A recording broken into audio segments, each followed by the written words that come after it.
Alexandra Levine welcomes you to the Alexandra Levine Live Podcast. Today, we've got a packed show, from breaking news to informative topics that will keep you well informed. Tonight's Alexandra Levine Live Podcast.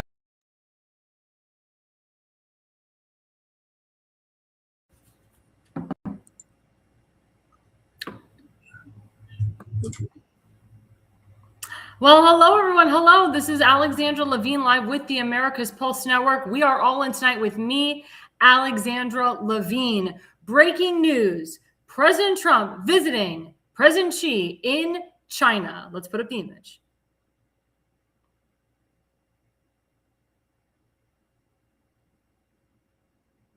And here it is. We saw the other night the president being welcomed by President Xi of China. The president has brought so many people from the White House and from the cabinet to this historic meeting. President Trump hasn't visited China since he was president in 2017. What is this meeting about? This meeting is about trade. This meeting is about the tariffs. This meeting is also about Taiwan. As you know, China is trying to take over Taiwan. But again, as you all know, Taiwan is a big ally to the United States, and we cannot let that happen. And of course, China is always trying to be the superpower. And a lot of people think that China and Russia are in tandem together. And we talked about that last night at the Pulse, or on the Pulse, excuse me. That's absolutely not true. It's about who will be the superpower. Is it going to be China or is it going to be Russia? My question to my audience is, who do you think is the bigger threat? Do you think China is the biggest threat to the United States, or do you think Iran is the biggest threat to the United States? Or do you think Russia is the biggest threat to the United States? That's something that we're going to talk about throughout the show tonight, especially in the first half. But of course, every time the President Trump, invites any diplomat, dignitary, president, prime minister to America, he greets them with such grace and such beauty and presence. Now we see from the other side how President Xi greeted President Trump to his country by playing the national anthem. Let's hear the clip.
Isn't that beautiful, everyone? Isn't that just amazing how our president was honored by President Xi with the playing of the national anthem? Now we go into segment one. So the name of the segment is, quote, Trump in China. Let's put up the first Truth Social from our great president, @Real Donald Trump. So @Real Donald Trump wrote, when President Xi very elegantly referred to the United States as perhaps being a declining nation, he was referring to the tremendous damage we suffered during the 4 years of sleepy Joe Biden and the Biden administration. And on that score, he was 100%.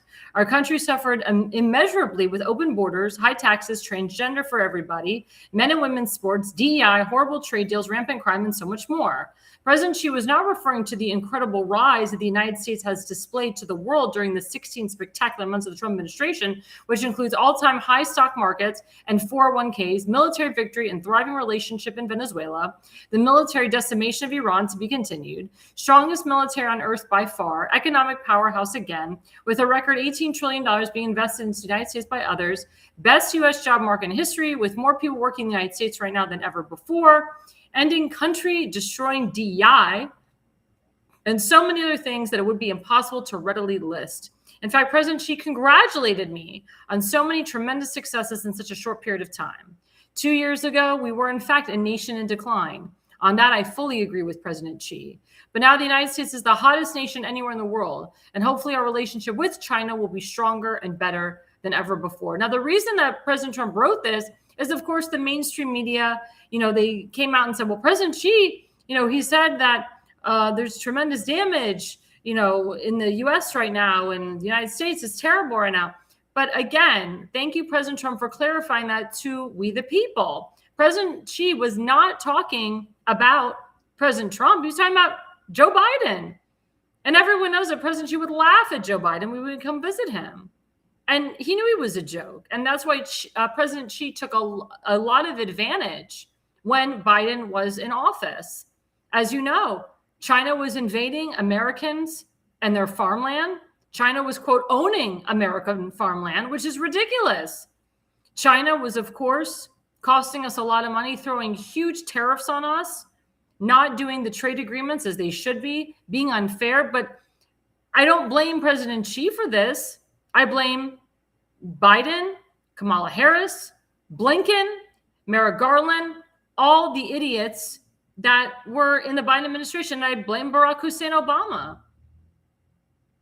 I mean, the guy was installed. We know this. We all know that the 2020 election was stolen, that President Trump was duly elected, and more reports are coming out. More reports are coming out that the 2020 election was stolen. That's why it's really important that we pass the Save America Act. John Thune, again, what the hell is the holdup? Who's paying you? We already know whose side you're on, but you obviously are being bought and paid for. President Trump, as you know, has done a lot of business in China throughout his years. One of his biggest clients is a Chinese guy that owns a Bank of America building in New York City, where President Trump has done tremendous deals and works with this big head honcho in China that owns the Bank of America building. So every time President Trump goes overseas, he's welcomed with grace. The leaders love him. The leaders do not take advantage of him. But again, the question goes that who will take over when President Trump leaves office? Is it going to be J.D. Vance? Is it going to be Marco Rubio, Pete Hegseth? Are we going to find a way to keep President Trump for 4 more years, which Steve Bannon says that President Trump is entitled to a 3rd term based on the fact that the 2020 election was stolen? But that will only happen if the U.S. Supreme Court determines it. What do we do right now? I can tell you, if Democrats take over, if they take over the House of Representatives or the Senate, we're screwed. If they enter the White House and take over the presidency, we're double screwed. And China will just come in and invade like they did under Biden, and it will be much harder to get rid of them. President Trump is still cleaning up Joe Biden and Obama's mess, and he's been cleaning up even when he was president the first term. But it's very important, guys, it's very important that we see the writing on the wall here, that we see who is really in charge, who is the true leader, and who is the fake leader. For the first time in a long time, America's respected again. Every time Trump comes, America is respected again. So it is very important who takes over in 2028. There's even talks of my governor, Ron DeSantis, running for president again, which I believe is a dumb idea. I don't think that he did himself a good service when he decided to run for president in 2024. I think he really screwed himself for the future. He'd be a very good vice president, in my opinion. I think in my opinion, and I say in my opinion, that his destiny right now is not to be president. His destiny is either to be vice president or he's waiting for Rick Scott possibly to resign as a U.S. senator, and maybe he'll become the next Florida United States senator. I wouldn't be surprised. But I can tell you Ron isn't going anywhere after his term ends. I know that there's talks of having Ron in the Trump administration in some form. People are saying, they may pick him as attorney general. They may pick him as the next Supreme Court justice. I disagree, and I don't agree with any of those assumptions. I think people are just trying to throw straws or pick a straw and make an opinion and make some noise. Time will tell. But I can tell you that President Trump is doing a phenomenal job. And I personally love him more than ever before. I really support him now. And I really supported him in 2015. But my support and love for him has grown throughout these years, throughout this current presidency. And I can't wait to see what else is in store for our country. And I'm also starting to see people that were in love with President Trump in 2016, 2017, and now they vehemently hate him. They've turned on him. Their loyalty for him is not there. Marjorie Taylor Greene, we just found out that she bought a huge home in Costa Rica, and her fiance, who was working on Real America's Voice, who was a White House correspondent with me, he decided to let go of his White House press credentials and go hang out in Costa Rica with his fiance and plan their wedding. In my opinion, I think that is the dumbest thing, what he did. And coming up after the break, we're going to have a White House press correspondent with me. And I'm going to ask him, what do you think? Was this the wise thing to do? It's very hard to get White House press credentials. So for him to give that up for this woman who has ruined her reputation, who has turned on President Trump, and her fiance is actually a very good reporter, very fair and balanced, asked the right questions. He was the one that made buzz about talking to Zelensky and saying, why don't you wear a suit when you come to visit, the president? So he made some good liners there. But again, he had White House press credentials, which is really hard to get. And he decides to throw it all away for his fiance, who's a piece of trash. She's a huge piece of trash. She's a big adulteress. She cheated on her now ex-husband with multiple men while she was a congresswoman. And then she wasn't fully divorced. She was separated from her now ex-husband when she started dating her now fiance. I say to her now fiance, why are you doing this to yourself? I guess you don't care. I guess, she gives you something that your ex-wife couldn't give you. I don't know. But I find it very disgusting and disturbing that this guy is giving up everything, his reputation, his career, his White House credentials. And I'm going to say it for this slut, because she is a slut and a turncoat. And, if she was still in Congress today, she'd be screaming, why is President Trump again going overseas, working with our adversaries or our allies and not working with the American people? Well, again, I educate the American people. What happens overseas ends up creeping here. If things are bad abroad, it's not going to help us in the nation. And the United States of America, works with China with trade, tariffs, and so forth. Same thing with Israel. We do a lot of things with Israel. Each state has a trade agreement with Israel. So to say that President Trump is on America first because he's over in China shows you the ignorance of the woman, the ignorance of a congresswoman, and the ignorance of some of the American people that have jumped on her train. Let's go to the next slide. So @Real Donald Trump. So he tweeted this before he tweeted or truthed. I'm sorry. The other slide that we said. He said CNBC, and again, this is the mainstream media, incorrectly reported that the great Jensen Huang, and I'm sorry if I'm mispronouncing his name, of Vidya, was not invited to the incredible gathering of the world's greatest businessmen/women proudly going to China. In actuality, Jensen is currently on Air Force One. And unless I ask him to leave, which is highly unlikely, CNBC's reporting is incorrect, or as they say in politics, fake news. It is an honor to have Jensen, Elon, Tim Apple, Larry Fink, Steven Schwartzman, Kelly Ortberg, who's with Boeing, Brian Sykes, who's with Cargill, Jane Fraser with Citi, Larry Culp with GE Aerospace, David Solomon of Goldman Sachs, Sanjay Malhotra from Micron, and sorry if I'm butchering these names, Cristiano Amon from Qualcomm, and many others journeying to the great country of China, where I'll be asking President Xi, a leader of extraordinary distinction, to, quote, open up China so these brilliant people can work their magic and help bring the People's Republic to an even higher level. In fact, I promise that when we are together, which will be in a matter of hours, I will make that my very first request. I've never seen or heard of any idea that would be more beneficial to our incredible countries.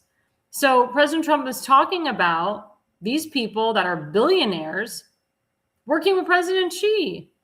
but also finding a way to buy American, hire American, which was one of President Trump's biggest campaign promises. And he has delivered on that campaign promise. He delivered on it in 2017, and he's delivering on it now. And again, President Trump's like, what's with the tariffs? Why do you have to tariff the crap out of us? Why are things being made in China when they can be made in America? I mean, Goldman Sachs is a huge company, so is Qualcomm. And again, why are we hiring these foreigners to do these jobs? We have very great, talented Americans, some of them that don't go to college, they go to vocational schools, and they become more successful than people that have a college degree. And then some of them are even smarter than people with college degrees or master's degrees, or even JDs and MDs and PhDs. And they go on to having great careers and making a crap load of money, because what they did is they honed in on an idea and they continued it and pursued it and pursued it. It's very important, guys, that we understand what the stakes are here. I'm sure they're discussing Russia and Ukraine. I'm sure they're discussing the Iranian war. And I'm sure they're discussing Taiwan. But President Xi, he plays ball when President Trump is around. Now, again, my question to my audience, how long is this love fest going to be? Is it just going to be for 2 years? And then when Trump is gone, we're just going to go back to how it was under Biden? Or are the Republicans going to step up, rise up, and make sure that we have someone very similar to President Trump taking over? And if President Trump can be the president for 4 more years, even better. I've also implemented on this show that, in my opinion, the only people that can really implement President Trump's agenda is his children. I know Donald Trump Jr. is looking for a position in the White House, maybe as president. Eric Trump was thinking about it too. They've talked about Barron Trump being president in 2044. Now, a lot of people are against legacies, but this is a different type of legacy. This is not a Bush or a Clinton dynasty legacy.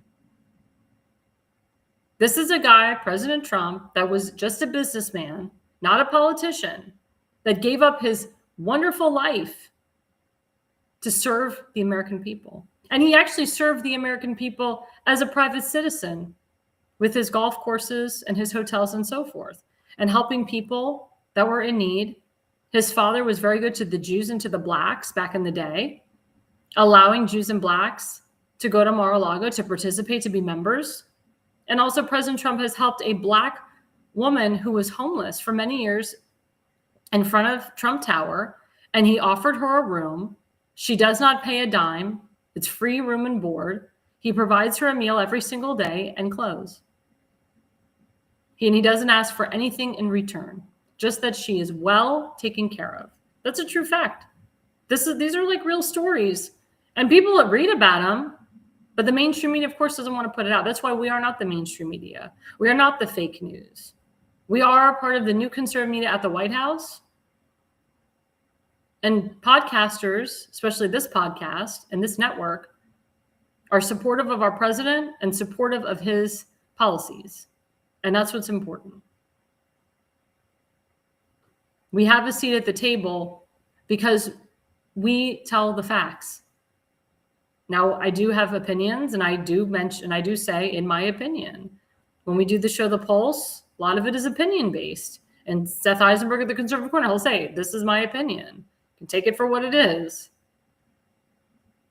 You can agree or disagree with me, but I'm all about loyalty. And I see a lot of people online, my friends, especially in Maryland, that used to be hardcore Trump supporters and said they would ride and die for him. And now they're calling him garbage. They're saying he's protecting pedophiles.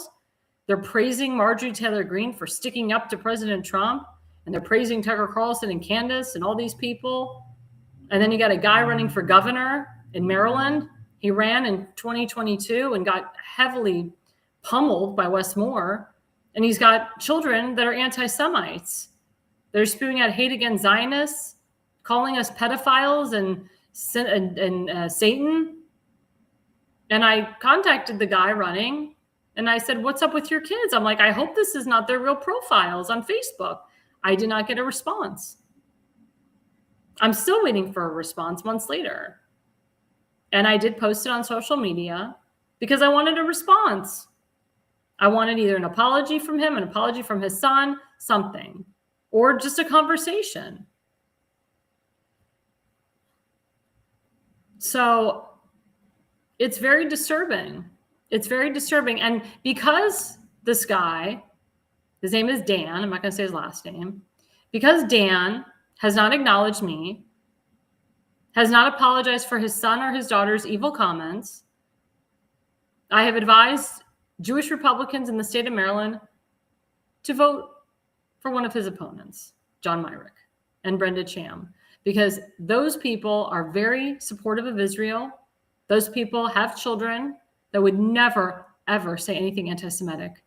And John Myrick, it was a military guy, gave his life to this country. His wife is a judge, smart lady, military as well. Brenda Cham is a teacher. Her husband came to this country legally, loves being an American, loves America. And those are the people that I want representing me in the state of Maryland. Not a guy named Dan, who is part of the alt-right Republicans of our party, and his children are anti-Semites and anti-Zionists. I will not stand with a person like that. I will not support a person like that. And to be honest with you, a lot of Dan's, quote, supporters are very out there. They act like they're in a cult. You can't say anything to them at all, because if you do, they criticize you or they block you. So I support John Myrick and Brenda Cham for governor and lieutenant governor of the state of Maryland. I endorse them wholeheartedly on my show. And I really am, I want to say to the Jewish Republicans in Maryland, please vote for John Myrick and Brenda Cham. Don't vote for this anti-Semite Dan and his anti-Semitic family. He will fool you. He'll say that he loves Israel and the Jews, but I see now his true colors and his children's true colors. They do not support Israel and the Jewish people like they say they do. And speaking of someone who's a real reporter, coming up after the break, we have my good friend, White House correspondent, Dr. Matthew Anthony Harper. He has done extensive work on combating anti-Semitism. He has interviewed some big names in the field. He's been in the White House for over 20 years, and he's going to talk about his experience there, what he is doing, his life's work. And I'm so excited that he is coming on our program. I'm with him at the White House, and it's great. It's great to have, again, somebody that supports Israel and the Jewish people at the White House with me. But he loves to talk about his support for Israel, and he wants, to push Caroline Levin and others to really talk about what they're doing to combat anti-Semitism, not only in the country, but all over the world. But don't forget, we have one of my sponsors, foliumpx.org. Please go to foliumpx.com, foliumpx.com, super antioxidant website, toxic heavy metals, full body detox. This is great if you're trying to get pregnant. This is great if you're expecting. This is great if you had a big Mother's Day meal and you want to kind of like detox from that. In the Jewish religion, we have a big holiday called Shavuot coming up next weekend, where we eat a lot of dairy. Dairy is not really that great for you. So this is a really good antioxidant to help detox all the dairy that you're going to be putting in your body next weekend. And we just want to make sure everybody is healthy. There's no seed oils in this. There's no synthetic dyes. This is what we say, RFK Jr. approved. I use it. I love it. And it has really helped my body a lot. And I've lost a lot of weight from it. People have been telling me, oh, you have like a nice glow to you. And a lot of it has to do with these antioxidants. So please, guys, go to foliumpx.com. That's the QR code. There is a discount, especially for 4th of July. 4th of July, there's going to be huge discounts. And Father's Day is coming up in June next month. So get these now before they run out. But please, guys, stay with us. We are currently live on Rumble, on True Social, on TikTok, on X, on Facebook, on YouTube, on Rumble, on Substack, on Spotify. You name it, we're on it. Please follow us, like, and subscribe at America's Pulse Network. You can actually watch us live on our website at americaspulsenetwork.com. And we will be right back with my special guest after the break. Welcome to America's Pulse Network. This is APN's very own White House correspondent, Alexandra Levine. This is so amazing and miraculous. We've never had a president in the history of our nation doing this. And we hope to God that he continues doing this forever and ever. Thank you. God bless you, everybody. And God bless President Trump. And God bless you. Hello, everyone. This is Alexandra Levine with the America's Pulse Network. I am the White House correspondent right here in the heart of D.C. as President Trump is celebrating 250 years of America and the military. Subscribe and follow America's Pulse Network on the above social medias.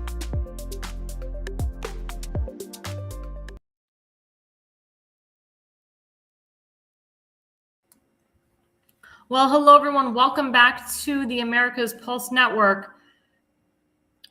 Oh, sorry. I was reading the what my producer was writing. Okay, he's back. Okay. Sorry. I got distracted for a second. Thank you guys so much. Thank you for joining the America's Pulse Network. I am your host tonight, Alexandra Levine. And tonight we have a very special guest. He is with me in the White House. He's a White House correspondent. His name is Matthew Anthony Harper. And he is a combating anti-Semitism extraordinaire.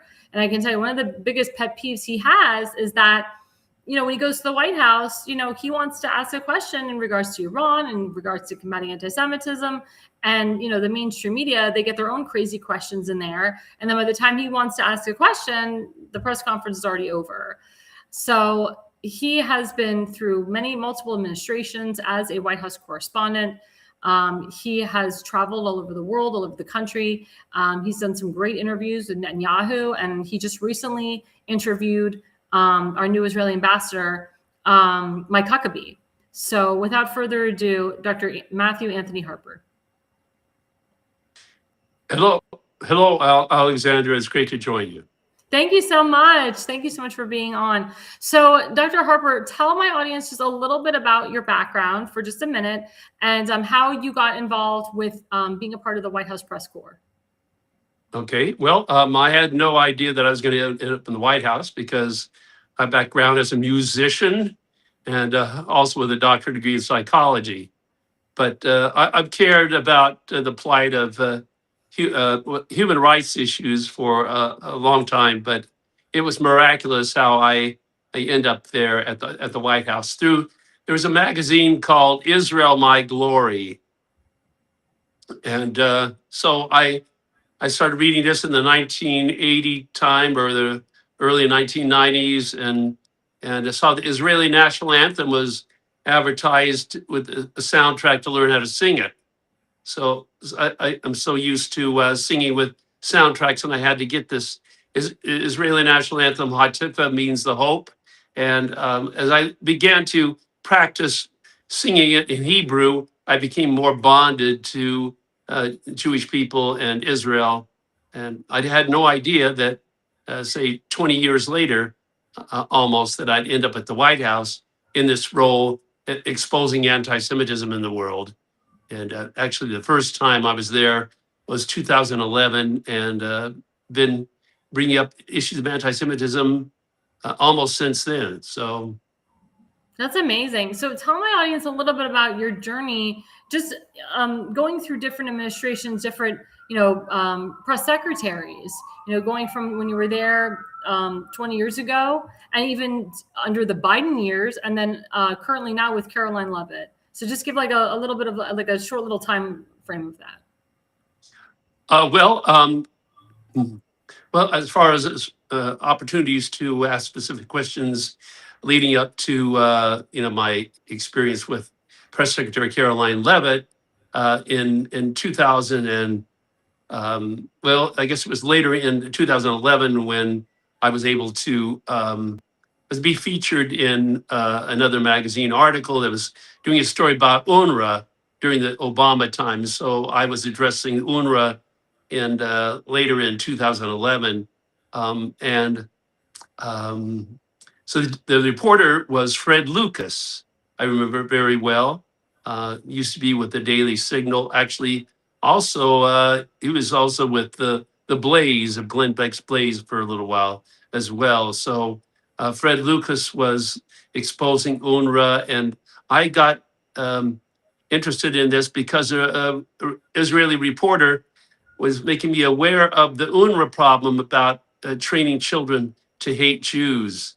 So this reporter, David Bedin, is an UNRWA expert out of Israel, a journalist, and he was very excited when he learned that I was from Idaho.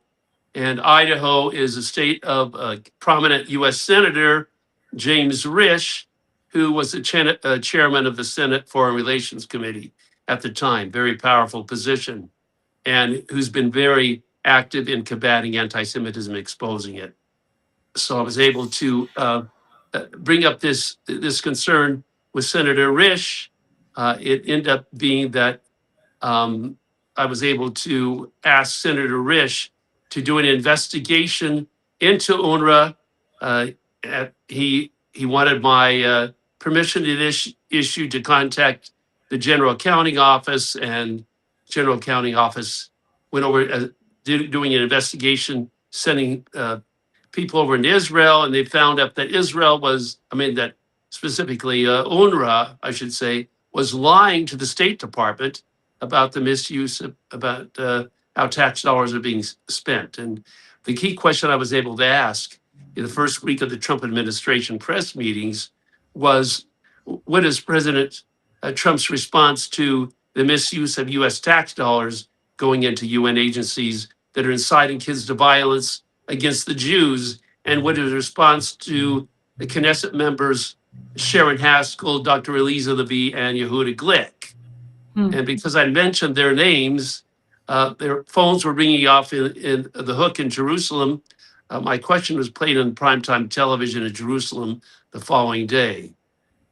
I remember that. And as we all know, UNRWA was responsible for October 7th. And of course, UNRWA lied and said, no, women weren't raped and women weren't, killed and tortured. And of course, we find out that that wasn't the truth. So yes, I thank you, Dr. Harper, because I know that you were the only one and the first reporter to really expose UNRWA and make that connection with October 7th. And I remember that 100%. Well, I would say that there are some other reporters that had been talking about it, but you took the initiative. It was my destiny to be there that first week of the Trump administration and to bring world attention to this matter. And being that key senator, James Risch of Idaho, is from my state, it was all, like I said, it was destined to be lining up for that very purpose. And that, of course, that led to my introduction to Israel Prime Minister Benjamin Netanyahu. One of the Knesset members, Sharon Haskell, when I was there in her office one day in Jerusalem, I was asking her if she could introduce me to the prime minister. And she said, by the way, he's going to be here this afternoon meeting with journalists. You want to go? And so she got me into that press meeting, and she said, I will talk with him. And she asked me to wait until after this journalist meeting was over. And then I saw her leaning over, talking with him. And then she motioned for me to come over there. And then she introduced me to the prime minister. And I was able to share a greeting with him about, from evangelical Christians, how much we love Israel and that we're praying for him and all of Israel. And he smiled, and I've got a well-known picture because of that. It turned out to be a great picture. I think one of my favorite ones of all. But, there's much more to do regarding anti-Semitism. So much that needs to be to continue. My hope is that President Trump will call the nations that are still funding it to stop it. As I would like to see that as a precondition for U.S. support. That they would have to stop funding any forms of anti-Semitism. Well, Dr. Harper, I want to ask this to you and emphasize this because, we're seeing in America today, big podcasters such as Tucker Carlson and Candace Owens and all these idiots, they say the word Zionism like it's a curse word, to be a Zionist, whether you're a Christian Zionist or just a Zionist in general, is a bad thing. And you also have a lot of people that are criticizing Netanyahu, and their argument is there's nothing wrong with criticizing the Israeli government. The issue with that is that they continue to criticize the Israeli government, which is pushing people to criticize Israel, which is pushing people to criticize the Jewish people that live in Israel. And then it tapers off to criticizing Jewish people that live here in America. What do you say? What can we do, you and I, as Jewish Americans? What can we do, or Christian Jewish Americans? What can we do to combat the Candace Owens and the Marjorie Taylor Greens and the Tucker Carlsons of the world? I mean, we're in the White House. They're not. They do have a lot more followers than we do, because they say things that are, shock value. But how can we, as real journalists, how can we really get the message across to a lot of the people that are brainwashed, or that are, kind of like they're like on the fence. They don't know what to think. They think one thing and then they think another. How can we, as journalists, how can we push the correct narrative so that it supersedes, or it goes over what Tucker Carlson and Candace Owens and all these other idiots are saying about Israel and the Jewish people? Well, what we're doing today is one way, but to get on some prominent networks somehow, if I could be on Fox News to talk about this issue, or you could be to be able to get on larger platforms to talk about with some podcasters that are sympathetic to the Jewish people about what Jewish people have to deal with, all this hate and anti-Semitism, really Jew hatred. But and along with that, I encourage people that want to make a difference. They can take advantage of the White House website. They can contact President Trump. They can contact their congressman. They can be, if there enough people were unified in this matter all together, just so many people contacted the White House through that contact website or their congressman, it would make a huge difference. But the problem is not enough people are unified enough and don't feel like their voice can make a difference. But together, we can make a difference, and we just got to keep at it as journalists exposing this. We need courage to do this, not worrying about what people think about the matter. And I'm looking for myself really large platforms like of Fox News, or if I could be with Mark Levin, or some other just. Aaron Mullen is a growing voice too in the podcast world from Australia. But we just need a lot more opportunities to talk about this, and we just keep at it and not give up. We encourage our friends to speak up about this matter, because if we don't, who's going to do it? And we've got to have courage and not back down on this matter. So I'm dedicated to that, and I want to do a book on combating anti-Semitism, and with several White House correspondents sharing their experiences with what they've gone through about exposing anti-Semitism. And it's not easy, as you know, Alexandra, being in the White House press room, we're surrounded by reporters that are anti-Israel. I've been surrounded by Arab reporters in the U.S. State Department that are so anti-Israel. One Arab woman reporter was very unhappy with me, questioning the Gaza death statistics. So I know this is influenced by Hamas. At the time, Hamas was inflating all these statistics, and I just brought up the question, questioning it all, and she was furious. And she was trying to tell me what kind of journalistic questions to be asking. And she had no right to tell me, as a journalist, try to impede on my freedom of the press issues. Well, I mean, I was at CPAC this year in Dallas, and I was wearing a flag that had America on the top and the Israeli flag on the bottom, and they were holding hands. And I happened to be with a lot of the Iranians for Trump, because Reza Pahlavi, the former Iranian president, was there, and he spoke. He was kind of the frontliner. But there was these two Jewish journalists, because I was like, "You're Jewish," and they're like, "Yeah." And we were talking about October 7th, and they debunked that Jewish babies were beheaded. They're like, that wasn't true. That wasn't proven. And I said, what are you talking about? The coroners literally gave documentary testimony about what they saw. They saw Israeli babies, they saw the autopsies of them. They were beheaded. They saw pregnant women that had their unborn child ripped out of their womb and beheaded. I mean, disgusting stuff. And I don't know about you, Dr. Harper, but my father and I unfortunately saw the 47-minute video of what Hamas did to our people on October 7th. I mean, it was riveting and it was eye-opening, and it wasn't fake. It was real life stuff, what Hamas did to our people, or to the people, I should say, because it was Christians that were involved too, that were murdered. But it's really asinine to me that you have these crazy people that call themselves journalists, and they just, like you said, they're very anti-Israel. They're opinion-based. They're not fact-based. They don't want to face the fact that this actually happened. Unless, God forbid, it happens to them. I feel like unless they see something tragic happening to them, then they're like, oh, it's believable. I want to switch to the White House Correspondents' Dinner, because I know, as White House press corps, we are eligible to go, and I was asked to go and I couldn't because I was in another state. And I was actually skeptical to even go in the first place. I actually felt in my heart that maybe it wasn't good for President Trump to go. I know why he was going, but I was like, maybe this isn't good. And it was funny because I was just at the Washington Hilton, and it's not a secure hotel. It's a dump. And I don't blame President Trump for saying, why did we have it here? We could have had it in my brand new, beautiful ballroom, which is heavily secure.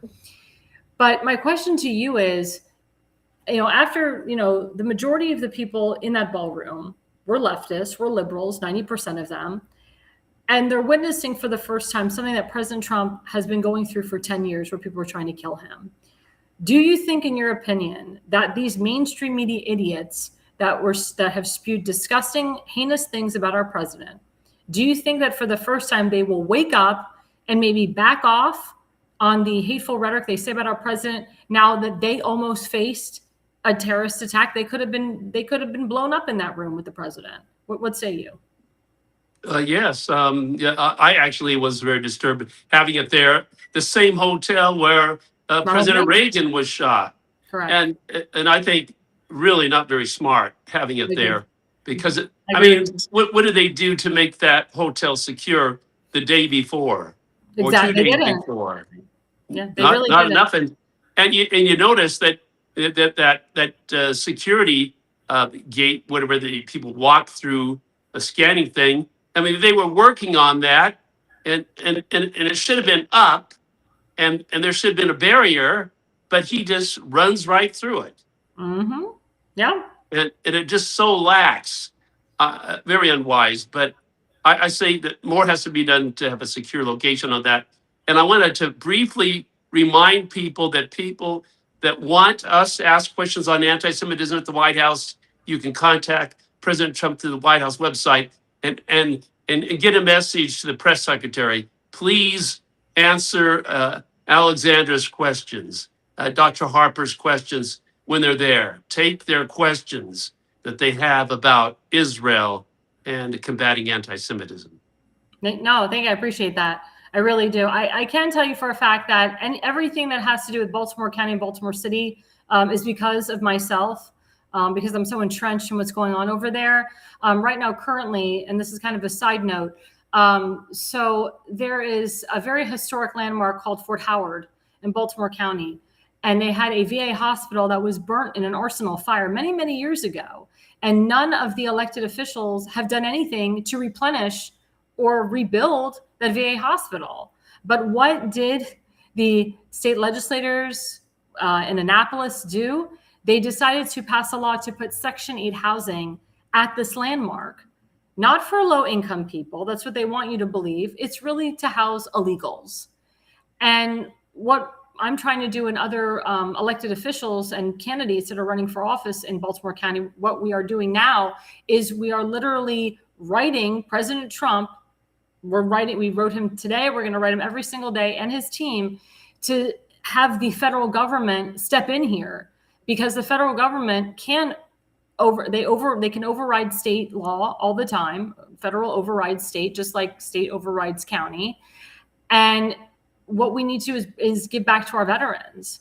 But in order for this to happen, the people of Fort Howard, Maryland, and the people of Baltimore County need to constantly write and email the president, like you said, every single day to get the word out, because we cannot allow our veterans to suffer like this. They're homeless. They shouldn't be in homeless shelters. They need to be in a place where they are taken care of. And also the VA hospital needs to be rebuilt, because Fort Howard is such a historic landmark. And one of the things that Congressman Mafume and Congressman Harris can do with President Trump is they can write a bill to make Fort Howard a part of Fort McHenry and Fort McKinley, to implement that it is a federally historic landmark, so that nobody on the state level can come in and put in Section 8 housing. Yes, will it screw the developers? Of course, but the developers don't care. They're just making money. They don't care about the people of Fort Howard. They don't care about this historic landmark. So I say that on a side note because President Trump has talked a lot about these forts and a lot about Baltimore County, and that's because of my reporting. But the people of Fort Howard had a huge town hall last night. Over 200 people, was sold out. And all the hands were raised that they want Fort Howard for the veterans. They do not want it for Section 8 housing. They do not want it for illegals, certain, people of social stature, and criminals. A lot of criminals will end up there. Former convicted felons or convicted felons will end up there. We need to get back to our veterans. And I encourage everyone, like you said, to email President Trump. Oh, Dr. Harper, your camera went out for just a second. Hopefully we can bring him back. We have about 5 minutes. But I can tell you, Dr. Harper is such a wonderful person, such a nice person. Dr. Harper had the opportunity to join me in Montgomery County, Maryland, at the JCRC of Greater Washington in Rockville, Maryland. I did a huge event. It was sold out. This was December of 2023. So this was 2 months after October 7th. It was himself and other people from different parts of the country talking about combating anti-Semitism, but also, and we'll talk about this in segment 3, implementing full Holocaust education in the entire state of Maryland. Right now, it's implemented in certain counties in Maryland, but they do not teach the full year. They teach a semester of it. So that is literally my life's work. My life's work is to implement full Holocaust education across the nation, K through 12. And of course, each grade will be taught the Holocaust in a different way. But also we want to push our young people to go to and visit Holocaust museums in their area, especially the famous Holocaust Museum in DC, which I have called the Holocaust Museum in DC. They told me their calendar is open.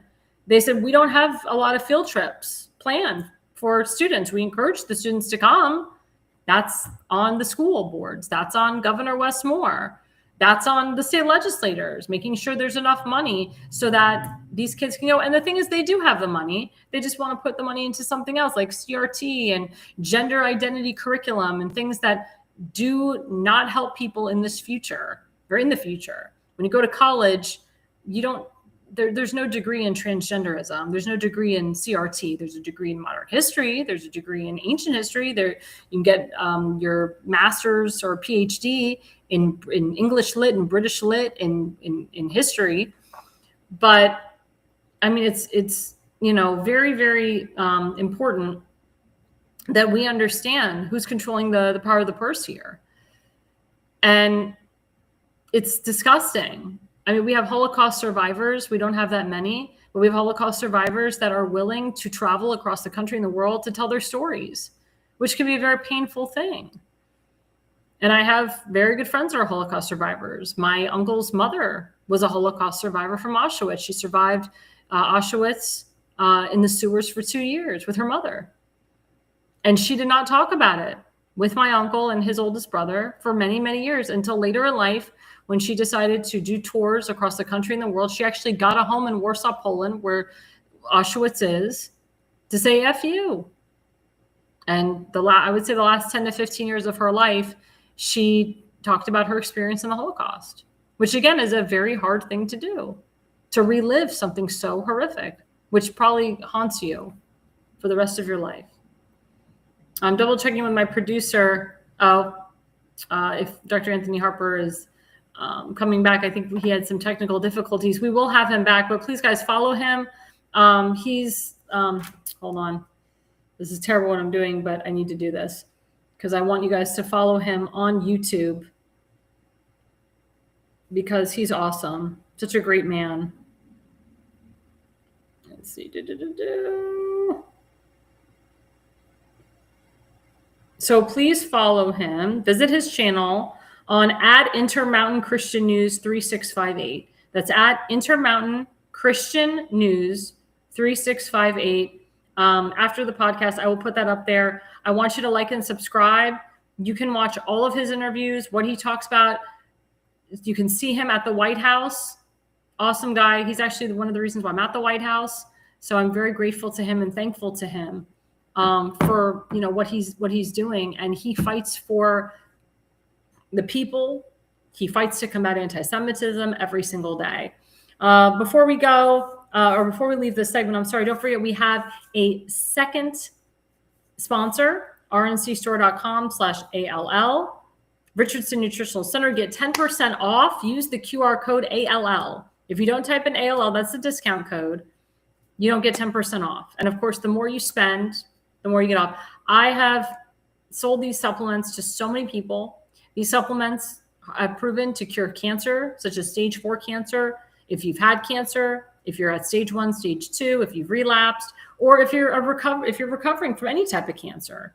It specifically combats cancers, specifically helps detox your body, also helps with your immunity, also helps with your energy. And as you know, I'm an all-natural person. I am very big into what RFK Jr. HHS is doing with removing the seed oils and the synthetic oils and dyes. And as you know, I do segments here, and I have to do one soon on skincare and makeup, because as you know, and hair care as well, because I use hair care, skincare, makeup that is paraben-free, phthalate-free, vegan-friendly, gluten-free, animal cruelty-free, no synthetic colors or dyes, no seed oils, no dimethicones, no silicones. That actually, helps your skin, keeps you looking young and fresh. Again, if you're trying to get pregnant, I know a lot of girls, 30, 40, 50 years old, very hard to get pregnant because of the crap that they put in our makeup and in our skincare. It's everything. It's not just our food. But if you detox with these supplements, it will help you, and it will help your man too. So he's strong. It'll improve his testosterone level. So please, guys and girls, doesn't matter what age you are, go to rncstore.com/ALL, type in ALL, get the 10% off. Again, thank you so much to Dr. Anthony Harper. We will have him back on again. Sorry for the technical difficulties, but he is just a wealth of knowledge, and he is coming out with a book, and I'll be a part of it, talking about my White House experience, talking about what I've done to combat anti-Semitism. And he'll have a lot of famous bigwig White House correspondents that are going to be a part of the book as well. I just want to say a shout out to everyone that is making a comment, liking and subscribing. I do have a lot of people that are watching the show and not writing a comment, which is fine, but I know that you're watching. Again, we are seen nationwide and worldwide. We are currently live on YouTube, on X, on Rumble, True Social, TikTok, Spotify, Substack, Facebook, you name it. We're on like 15 different channels, and we appreciate that. And we appreciate, of course, our producer for putting us on all those channels. And we appreciate Restream for allowing us to be on those channels. But please, guys, don't forget to like and subscribe at America's Pulse Network, and we will be right back after the break. America's Pulse Network. The mainstream media is bought and paid for. The truth is twisted to fit their agenda. But America is waking up. Because podcasts are the future for trusted media. Welcome to the America's Pulse Network. It is a network built by patriots that upholds the Constitution. But America's Pulse Network stands for God, truth, and the America First movement. There is no corporate propaganda, no government spin, just real news, real talk, and real voices fighting for faith, freedom, and the future of this great nation with common sense. Here are some of America's Pulse Network podcasts. Alexandra Levine Live, hosted by Alexandra Levine. Jersey Shore Podcast, hosted by Damon Galdo. The Conservative Corner, hosted by Seth Eisenberg. The New Jersey State House Watch, hosted by Jack Brangen and Constance Detzel. APN's The Pulse is moderated by either Alexandra, Damon, Elena, or Seth. Also tune into America's Pulse Network on the following social media platforms: X, Rumble, Truth Social, Parler, Facebook, YouTube, and Spotify. Join the revolution because the pulse of America beats for God and country. America's Pulse Network is for faith, family, freedom, and truth.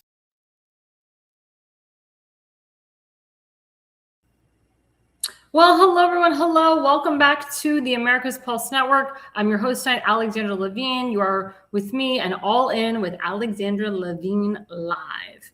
So this segment is very special to me. So I had the opportunity to go up to Pennsylvania. I was honored by State Senator Doug Mastriano, who's a personal friend of mine, who just recently got nominated by President Trump to be the ambassador to Slovakia. And I'm so happy for him. This is a beautiful opportunity. I hope he gets confirmed. I have full faith that he will get confirmed, and he will be serving our country well out in Bratislava. And we will miss him in the state Senate in Pennsylvania. And I know they're currently trying to find someone who can replace him. That's just the same, that has the same views as him, and it has that conservative and supports Judeo-Christian values and so forth. I will be honest, it will be hard to fill his shoes in because I've done extensive legislative work with this man for many years. I first came up to Pennsylvania and he passed unanimously a resolution to stand with Israel. This was after October 7th. He was one of the first state legislators to actually take initiative on this. I took that resolution back and I pushed the Republican Central Committees in Carroll County, Montgomery County, and Carroll County to pass, and Washington County to pass the resolution to stand and support Israel, which they did. I used Doug Mastriano's resolution as a model for them to use. I also wrote one for Baltimore County as well, and I wrote one for Baltimore City as well.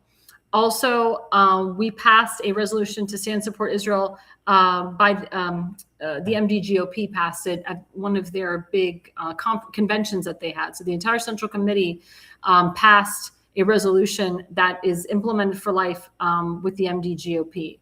And that's under Nicole Harris, who is Congressman Andy Harris's wife. And I'm so proud of that. And then, I had the opportunity to come back to Pennsylvania, a few months later, to work on a bill and to try to get a bill passed to implement full Holocaust education in the entire state of Pennsylvania. It is taught in Pennsylvania, but they put exceptions in there. They put, you can teach this, but you can't teach that. It's not fully mandated. My life's work, and I said this in segment 2, is to implement full mandation of the Holocaust in every single public school, K through 12, nationwide. It is only in 22 states enacted. In 22 states, that's it. Now, there are some states that teach the Holocaust, but they consider it an elective, meaning if you want to teach it, you can teach it. If the student wants to attend it, they can, but it's not mandated. And they don't even teach the whole thing. It's an abridged version. It's a BS version. And they put all this other crap in it. And also the teachers put a lot of political bias spin into the teaching of the Holocaust as well. What I'm noticing in some counties nationwide is that they're only teaching either part of the Holocaust or a little bit of it. And they're not showing videos or documentaries. They're not taking the kids to Holocaust museums, and they're not inviting Holocaust survivors. So this is also something that's a part of the bill in Pennsylvania, is that we have the resources to bring Holocaust survivors into the schools, to have the children watch documentaries, watch movies such as Schindler's List, The Boy with the Striped Pajamas, etc., and to read Holocaust books such as Elie Wiesel's Night and Number the Stars by Lois Lowry. These were books that I read in Florida. I thank the governor of Florida, the superintendents, the school board at the time when I was in the 7th or 8th grade, because we learned the Holocaust the whole entire year in the 7th grade and the whole entire year in the 8th grade. And I can tell you a personal story that I told to Doug and a panel when I was up in Pennsylvania, that when I was born and raised in Sarasota, Florida, everybody knows that there was hardly any Jews in Sarasota at the time. Jewish people are actually not allowed to own businesses at the time or conduct businesses in country clubs. My father had that problem for a long time when he first moved down to Florida in the late 70s. And it wasn't until the Holocaust was being taught in the 7th grade, the entire 7th grade, and my 7th grade teacher put some of the most graphic documentaries up on the TV that the kids and I were crying in the classroom. We all came together, we hugged each other, and the kids actually apologized to me for making fun of me for years for being Jewish. They said, "Oh my God, we're so sorry, we didn't know, we're so ignorant. We can't believe that this actually happened. Like, oh my God, this could actually happen to people, innocent human beings." And that was a beautiful moment. Now, the teacher didn't understand why we were all crying. The teacher was actually mad that we were crying. She considered it a disturbance in the classroom. But what she didn't understand is it's young people figuring out for themselves. But because they implemented full Holocaust education in the mid-90s, it made a difference. It made a huge difference. And my governor, Ron DeSantis, continues to push Holocaust education and has Holocaust survivors come into the classrooms, et cetera, et cetera, et cetera. And like I said earlier, the Holocaust Museum in DC is open to any student that wants to come, any school. They told me the appointments, the books are open. It's not full. But again, that has to do with the governors, that has to do with the mayors, whether they feel that this is an important issue. No, CRT and gender identity and transgenderism is an important issue. Showing graphic pictures of guys with guys and incestuous books and pictures of a father doing stuff to his daughter. That's what they're teaching in some public schools, especially in Maryland and different parts of the country, which is disgusting. Loudoun County also was pushing that crap. How does that help people in the long run? How does that help people in life?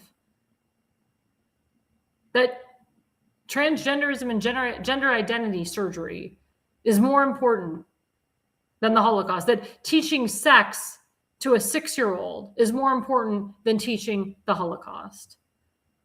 Well, I thank people like Doug Mastriano and many others that have pushed this issue, that have not stopped and not wavered. And I hope to God that when he puts the bill through committee and he takes the vote again, that it will be a unanimous vote to change the way that the Holocaust is taught in schools. Now, a lot of parents are starting to homeschool their children because they don't like what's going on in public schools. But for people that can't afford to homeschool their children, this approach has to happen where we teach the history as it was with no political bias in the classroom.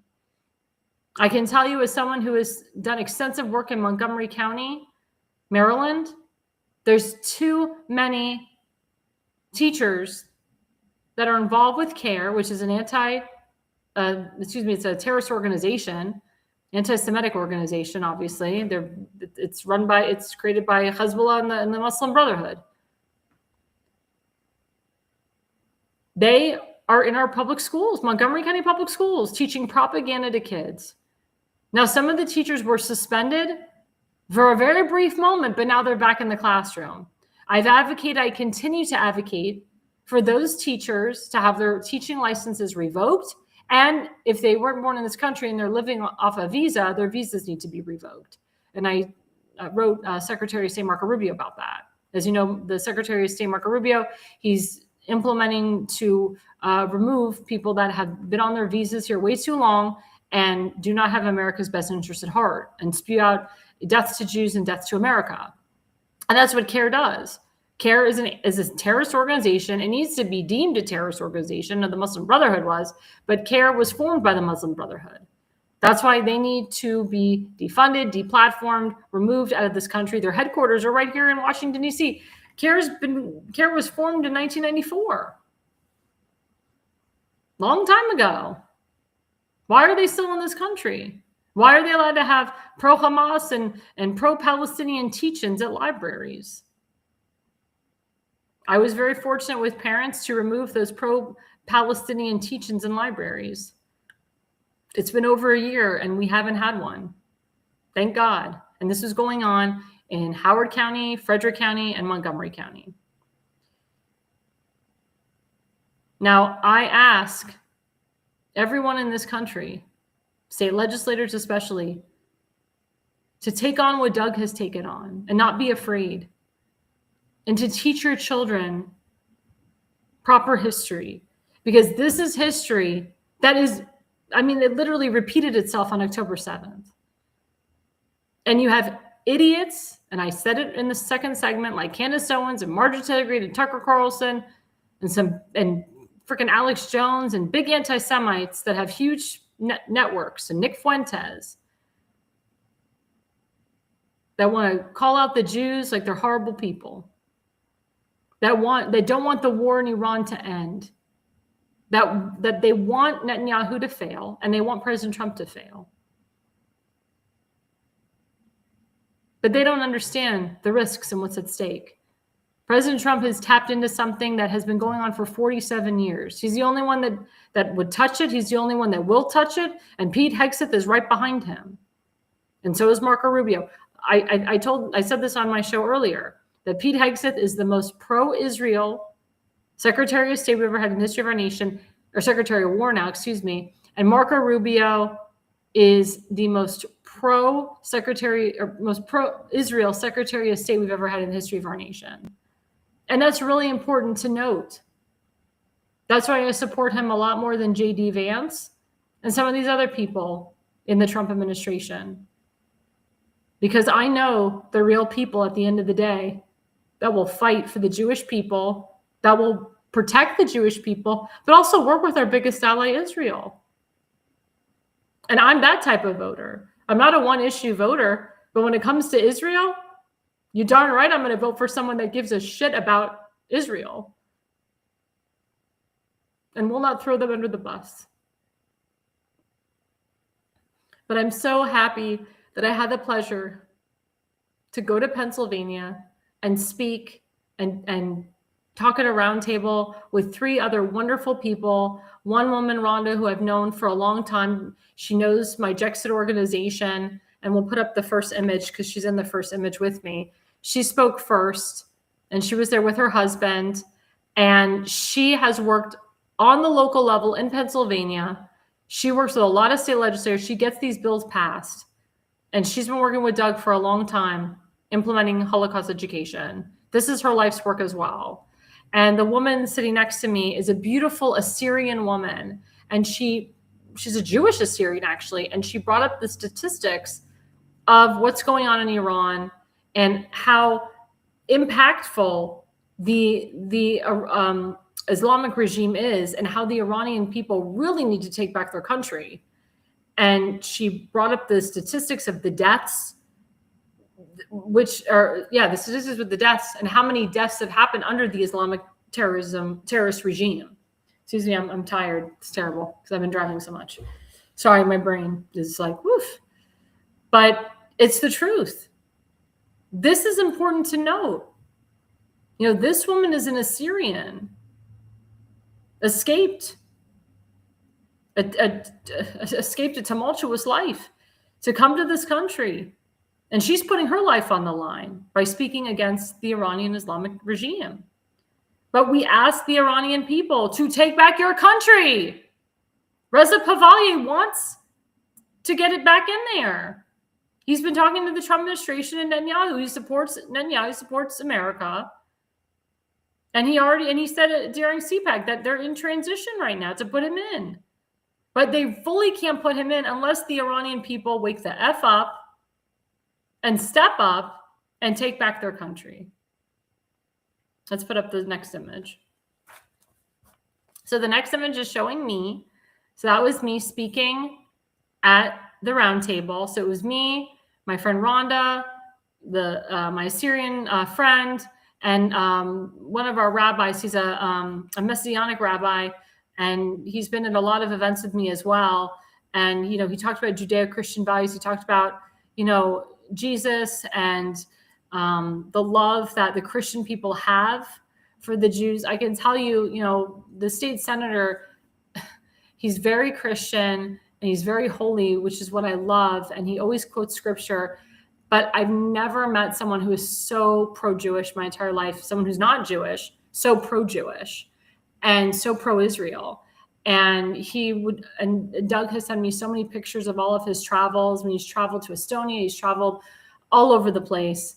And he's going to be great in Bratislava, because Bratislava is a very conservative country. We need a strong conservative, which is Doug. And unfortunately, now that Orban's out of power, I'm very concerned about the new prime minister that came in, Peter Mungar, because I don't like the things that he's saying. And I'm very concerned of the actions he'll take, because Hungary and Bratislava had a very big alliance. And actually, before I went to Budapest, Marco Rubio was there 2 days before me. And then Marco Rubio went to Slovakia right after being in Budapest, because they were talking about the alliance. And then Bratislava had an election, and they elected a very conservative president. So it's going to be very interesting, the dynamic now between Bratislava and Hungary. And I believe that Doug can keep that relationship intact. I really do. I wholeheartedly have faith that he will keep that alliance strong, but also keep Bratislava as conservative as he can. And of course, Levine Consulting is my consulting firm. Let's go to the next image. That's a more serious look of me.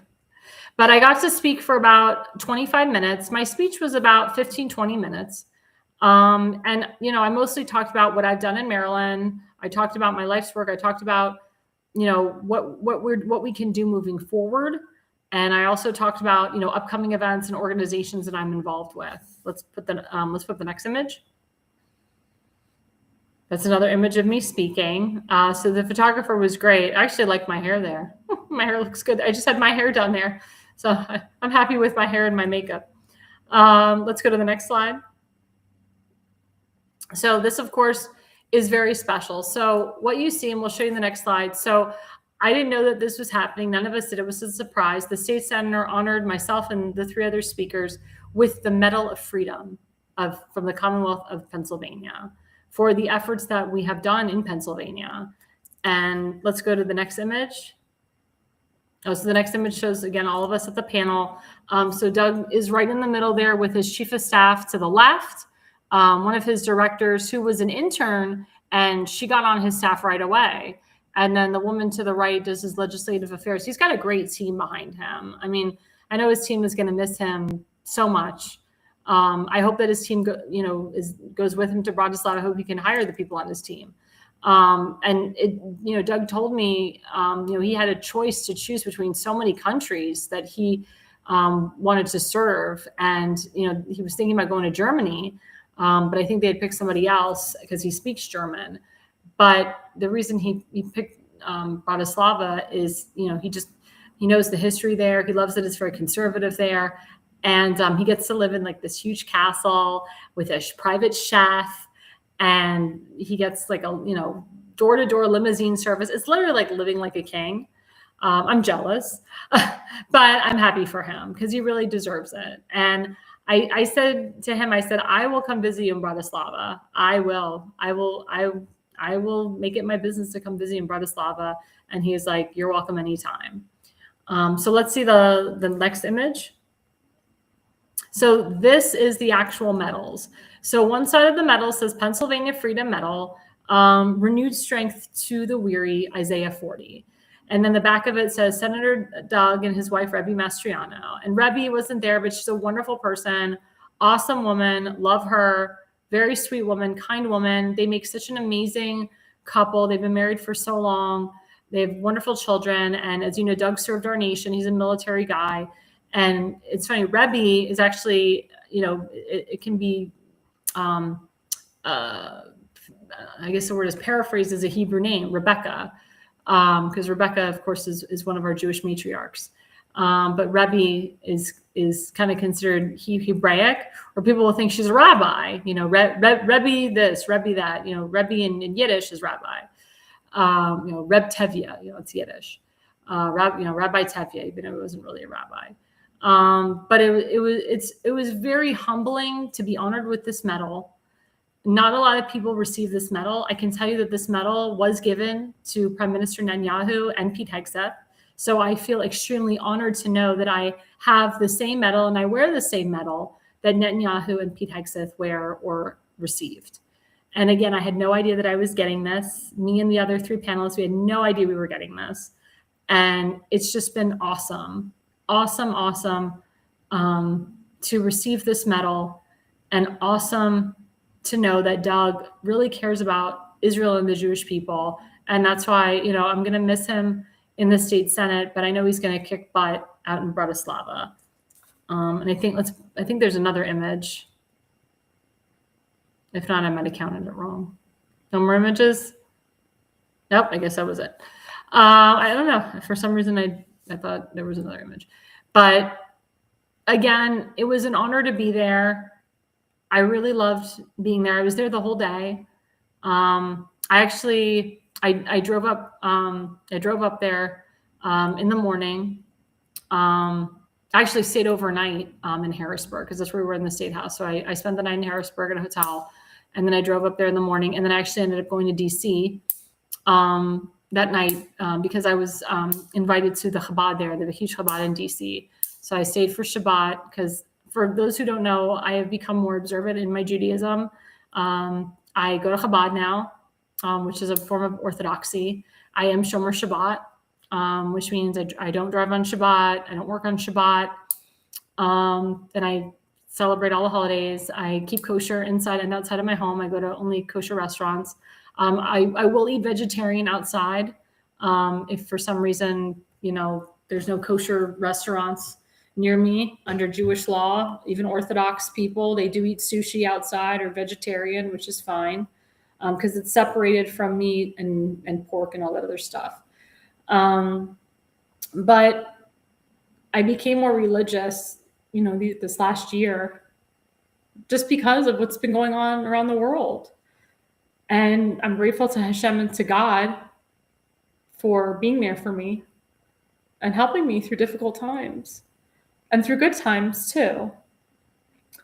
Very good times. And I'm not going to get emotional. Sorry, I'm a woman, hormones.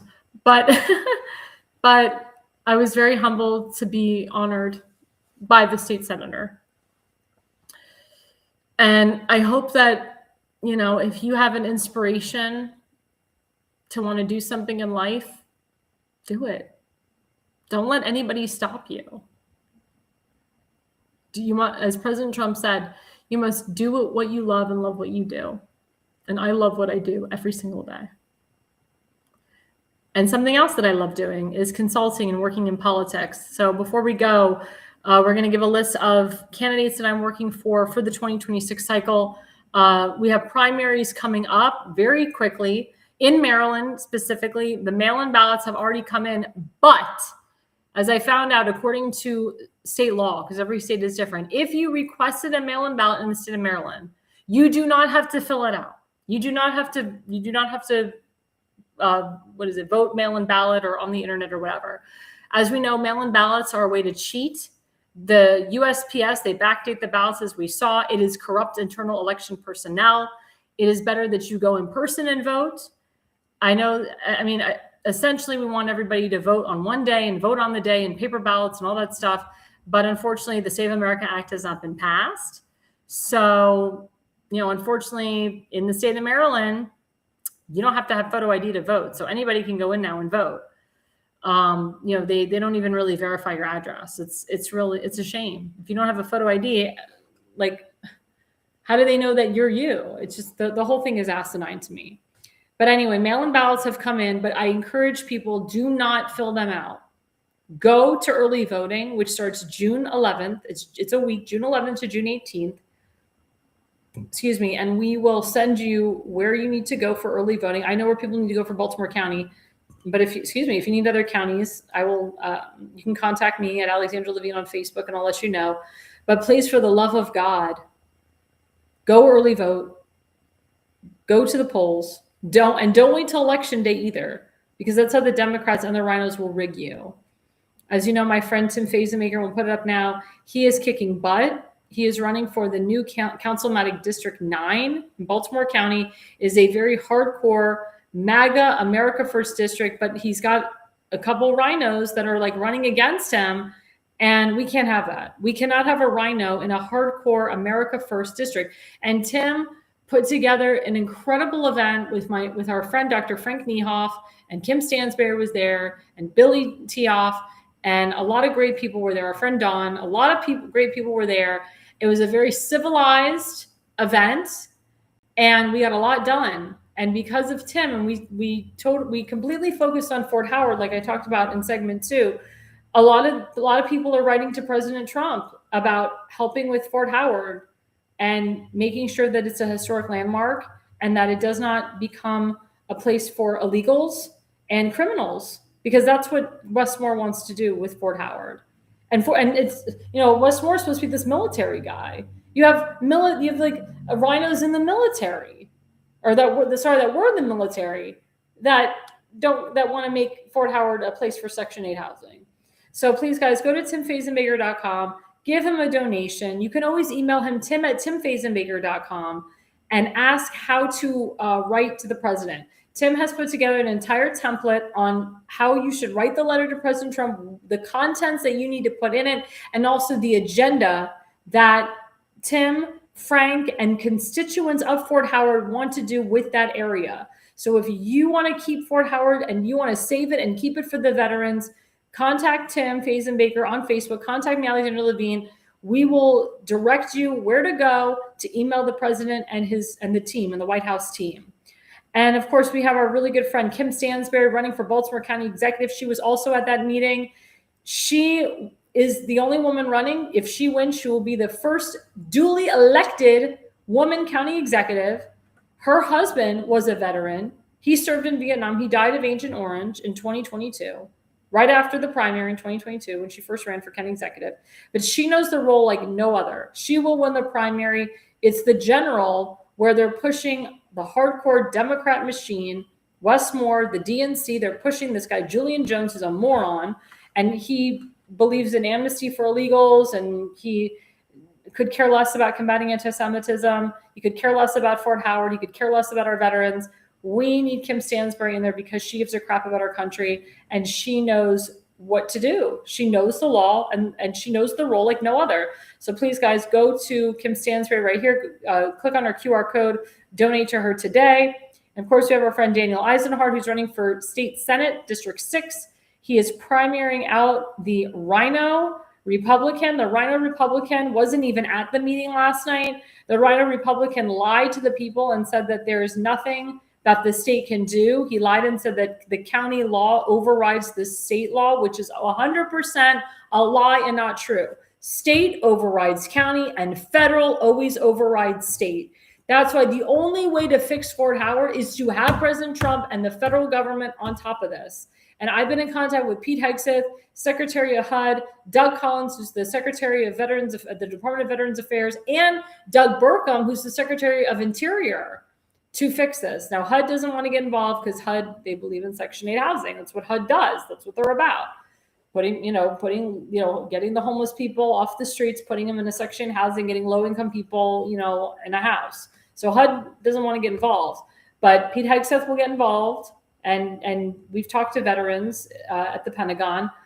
Doug Collins is looking into it, and Doug Burkham, he's now involved, and he's been writing us back, and his department is going to get more involved because, again, we need to preserve Fort Howard. It is for the veterans, no one else.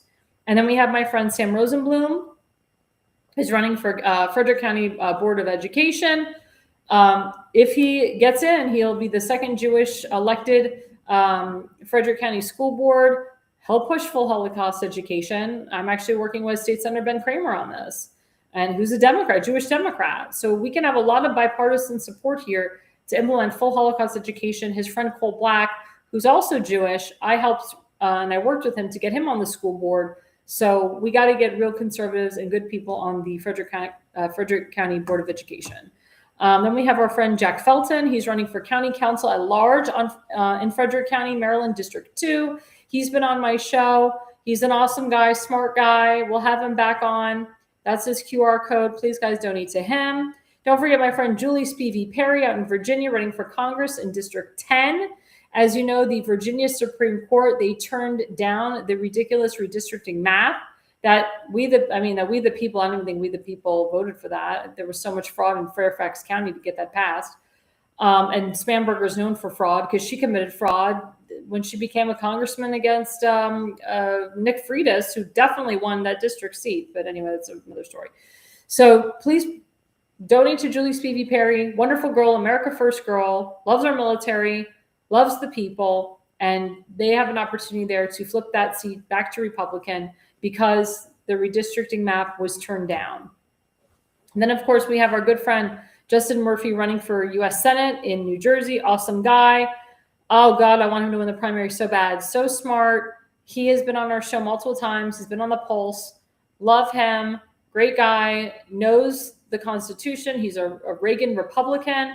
And he's just an awesome guy. And he's been campaigning with our good friend from the Jersey Shore, Damon Galdo, running for Congress in New Jersey's 1st District. Oh, he's already won the primary. We got to get him to the general. Damon Galdo is an awesome guy. He's a working class guy. He's got a gorgeous wife, 2 wonderful children. I mean, he's really taken one for the team here, but the team is backing him and they want him in, and we want him in too. So go and click on his QR code and give him a donation today. And there will be, of course, more candidates that I'm supporting as a political consultant throughout this period. But the primary in Maryland is very important. As I said, early mail-in ballots have already been sent to homes. Please don't fill them out. Please don't fill them out. Go in person June 11th and early vote. We want to make it too big to rig. I don't want the rhino. I don't want any rhinos to continue in Annapolis or to get in as a county councilman.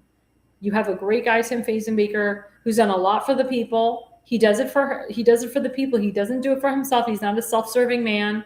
He has been consistent on message for 10 years, pretty much. And I mean, I've been working with him for 6 years, and he's just a wonderful person with a wonderful wife who he's been married to for almost 20 years. And he's got 4 children. His eldest daughter, oh my God, got full scholarship to college. Smart girl. I think she's going to be valedictorian, or she's runner up to valedictorian. Smart girl. And that is a reflection of the parents. That is a reflection of the parents. They have the nuclear family. And Daniel Eisenhart, great family guy, wonderful wife, got great kids. And it's, you know, it's important. And Kim Stansbury, she's a mother and a grandmother, and her grandchildren love her. She's got 2 little granddaughters. They're adorable. And, you know, her daughter's moving into a brand new house.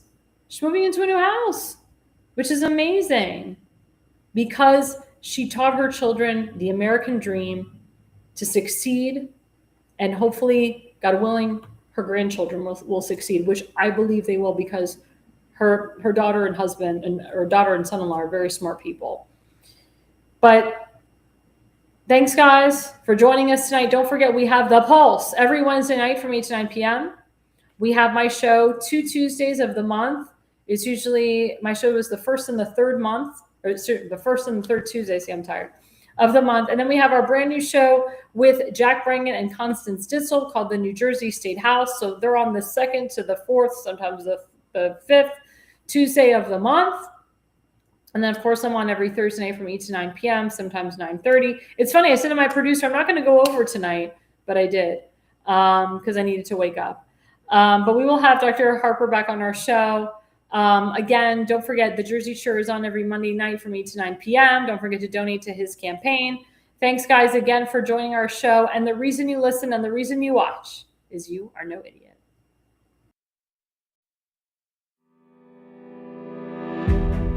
Hi, I'm Alexandra Levine. I'm a professional opera singer, actress, TV, and radio personality. Since 2015, I've been a volunteer, a field director, and a campaign manager, learning the ins and outs of the political world. That's why I became a political consultant. My job is to lead you to victory with organization, structure, and the mindset of winning for your district or state. With my guidance and direction, I can keep you focused on the things that matter to the people and advise you on key issues that need to be addressed. If you're a serious candidate that is serious about winning, then book a consultation with me today. Go to levineconsulting.co. You'll be happy you did.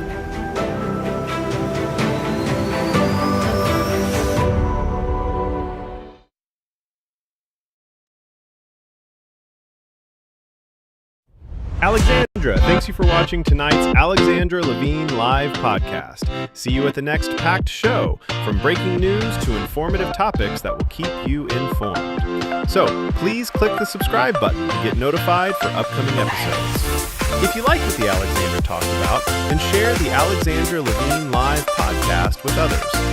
Alexandra also looks forward to seeing you on the next upcoming episode.